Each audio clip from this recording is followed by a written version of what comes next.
the kinematograph. Already, by the age of 8 she had spent half of her life with parents lovingly abstracted to a series of photographs and quietly despairing letters. So far from home, becoming accustomed to the gentle flow of seasons, the rhythms of nature. The almondine odor of green for the sting of mosquitoes as they plunged into the frozen lake to close their sauntering pores. The monthly passing of wild oxen and moth migrations in early summer, the daily flickering of the bats that hunted them in worlds of ultrasound, the trout that too mysteriously fought their way past opaline bears on jaden rocks up the river at each cycle of the moon to germinate. Pollen storms that would make her sneeze and fevered in the winter nights. A man of few words for humanity per se, but each isolated syllable and nod somehow understood and in acknowledgement, something shared silently as if he were to sit on the porch in the evenings, nod to the occasional passerby and smoke his pipe, burned particles of other Virginian seasons inhaled, embers glowing in the dusk. In the daytimes as he worked quietly on the clocks, telephones and radios that the villagers would leave on the counter of the shop. Low beams of sunlight caressed the dust on the unswept boards illuminating the photograph of a lovely young woman in a fur hat, peering around a great English iron gate shyly, smiling on a foggy winter's morning. Like clockwork on Wednesdays and Saturdays his friend old Pavel Ulanovich would sidle up the track at 5 on his chestnut grey striped mare. She would stable her for the night, and him and Pa and she would sit to listen to the radio from abroad in foreign languages. The old men took a toddy of cognac and tea, and smoked as they played their usual rounds of chess at the kitchen table. Crossing worlds of words and talking quietly far into the small hours, the war seemed a distant place, another planet as were the chaos and the waves of people and countries they spoke of. After a supper of black bread, Coleman's English mustard and gammon, milk would be warmed and she would settle into the arms of the old burgundy leather sofa in front of the table that faced the stove. A soft and worn woolen tartan blanket smelling of naphthalene, and a midnight blue crushed velvet pillow. Words of unimagined continents would drift as she fell to dreams, drowsy eyes half watching empires of wood flame and embers crackle and rise and fall to ashes. A solitary man, distracted with no time for empty talk she surmised, but nonetheless, each evening they would read together from a book of her choosing.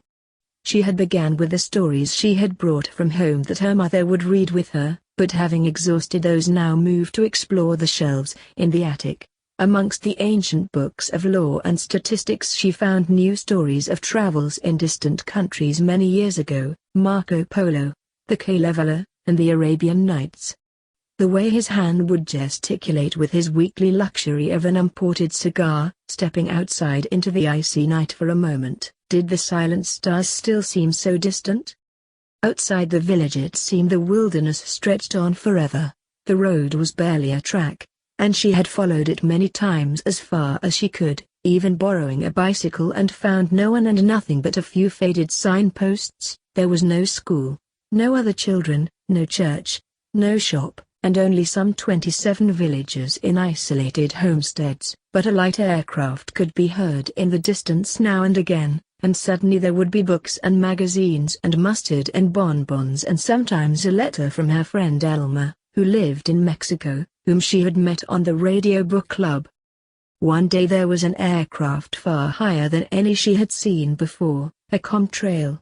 There was a boom from far above. Days later there were many strange aircraft in waves of formations headed in another direction. She looked forward to the visits of Pavel, not just because he always brought her a gift of chocolate or some other small fancy, but he was a kindly old man. His eyes twinkled with humor and kindness from behind his wind-worn visage.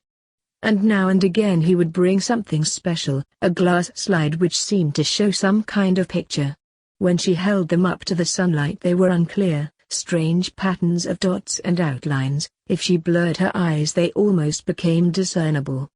"I want you to look after them for me, and keep them in a safe place," he would say with a wry and mysterious smile.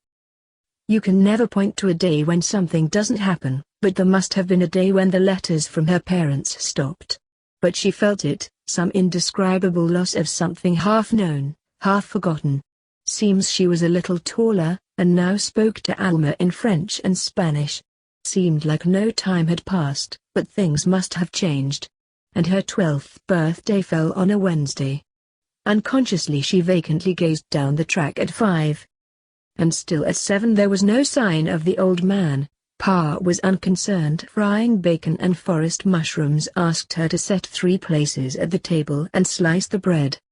And at 7:15 there was a new sound, that of the cough and splutter of a petrol engine. There had been no petrol in the village for years, and the cars sat in begrudging rusting silence in the garages and drives waiting for an end to that endless austerity. He indicated he wanted help with the unwieldy crate that lay in the back of the truck. As they finished eating, Pavel asked, "How many glass slides have you now, Anna?" "Near 100," she replied. "Will you fetch them perhaps?" When she returned, the crate was already opened and a strange contraption lay on the table, pointing at a screen that Pa was unrolling on the wall. From a tin, Pavel produced 3 strange-looking pairs of spectacles which he passed round, and a key which he handed to Anna as he opened a door on the side of the contraption and lit 2 spirit burners on the inside. Since the contraption had lenses on the front, she assumed it was some kind of projector. Pa was selecting slides and placing them in some kind of mechanized rack which held around 10 of them, which slid clicking back in behind the lenses. She could see how the ridges round the edges of the slides aligned with tiny gears and registers in the complex clockwork of the rack mechanism. She found the slot for the key, which was just under a switch, and 2 dials with strange numerics around them, and began winding up the projector. Pavel turned down the oil lamp, saying, "Now we shall have pictures for Anna." She and Pa clapped politely and put on the spectacles. "Shall you turn both dials fully anti-clockwise for us, and start the machine now?"